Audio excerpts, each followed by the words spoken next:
مسلم personal لا board کے تمام موجودہ اراکین اور مجلس اتحاد المسلمین کے صدر محترم و حاضرین محترم، السلام علیکم ورحمۃ اللہ وبرکاتہ۔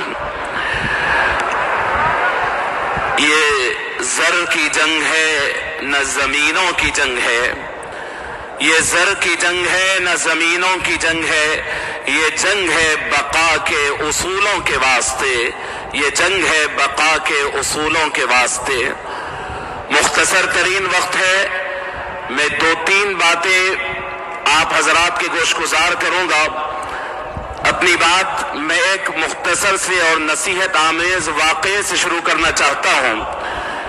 میری تمام حاضرین سے گزارش ہے کہ بہت غور سے سنیں تو یہ مسئلہ سمجھ میں آئے گا کہ ہمیں اب کرنا کیا ہے۔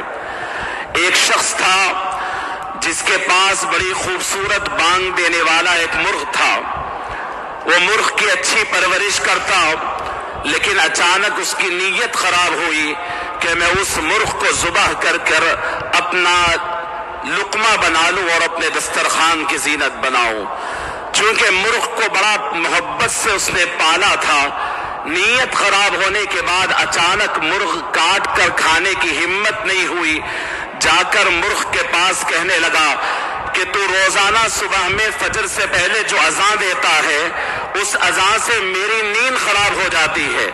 اگر تو کل اذان دے گا تو میں تجھے ذبح کر دوں گا۔